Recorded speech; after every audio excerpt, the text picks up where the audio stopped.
1988 թվականի աղետալի երկրաշարժից 37 տարի անց էլ դեկտեմբերի 7-ը շարունակում է ծանր հիշողություններ բերել հանրապետության երկրորդ քաղաք Գյումրի։ Առավոտյան վարչապետ Նիկոլ Փաշինյանը, հանրապետության նախագահ Վահագն Խաչատուրյանը, ազգային ժողովի նախագահ Ալեն Սիմոնյանը, մի շարք պատգամավորներ, նախարարներ, մարզային ու համայնքային իշխանությունների ներկայացուցիչներ այցելեցին 88-ի անմեղ զոհերի հուշարձան եւ խոնարհեցին ծաղիկներ։ Շիրակի թեմի որոշմամբ անմեղ զոհերի հիշատակին նվիրված պատարագ անցկացվեց Գյումրու Սուրբ Ամենափրկիչ եկեղեցում, քանի որ ավելի վաղ հայտնի էր դարձել, որ դեմ դիմաց գտնվող Սուրբ Յոթվերք եկեղեցում վարչապետի գլխավորությամբ ՔՊ-ի ներկայացուցիչները նույնպես պետք է մասնակցեին պատարագի, որտեղ չեն հիշատակելու կաթողիկոս Գարեգին Բ-ի եւ Շիրակի թեմի առաջնորդ Միքայել Աջապայանի անունները։ Նրանք, ովքեր փորձել էին հիշատակել կաթողիկոսի անունը, արագ հեռացվել էին տարածքից։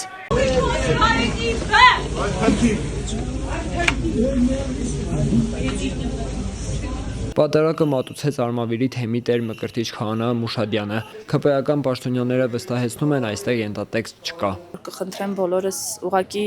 խոնարհվենք անմեղ զոհերի հիշատակին եւ զերծ մնանք քաղաքական շահարկումներից, Գյումրին չսարքենք թաթերաբեմ։ Առաջին հերթին հենց այդ խորհուրդը ունի երկրաշարժի զոհերի հիշատակը հարգենք նաեւ պատարագի մասնակցության միջոցով։ Եվ բնականաբար որպես պետական պաշտոնյա կառուցենք այնպիսի պետություն, որտեղ այդպիսի երկրաշարժների ժամանակ ոչ մի շենք չի փլուզվում, որովհետև աշխարհում կան շատ երկրներ, որտեղ ավելի ուժեղ երկրաշարժներ են տեղի ունենում ու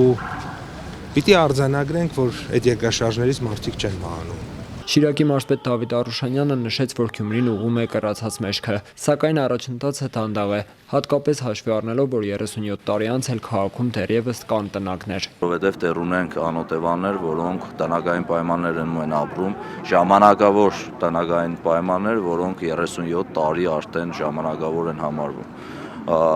Աշխատանքները տարվում են, որովհետեւ կարողանանք այդ խնդիրը հիմնավին լուծել։ Ցավոք 37 տարի անց դեկտեմբերի 7-ին մենք նորից անօտևան պարն ենք արդաբերում։ Արմավիրի թեմի տեր Մկրտիչ Քահանա Մուշադյանից բացի պատարագին ներկա էին 4 սրբազաններ, սակայն Շիրակի թեմի հոգևորականներից տերնշան Քահանա Պանֆյորովը այս մասին այլ կարծիք ունի։ Ուժով կատարված պատարագը պատարագ չէ։ Բիրտ ուժով արված պատարագը պատարագ չէ։ Ուրիշի կանոնի եւ վիճակի մեջ մտնելը նզովքի արժանի բան է։ Հավանաբար այս միտքը հունից հանեց յոթվերք եկած ՔՊ-ի աջակից քաղաքացուն, որն ինչպես պարզ դարձավ Գյումրիից չէր։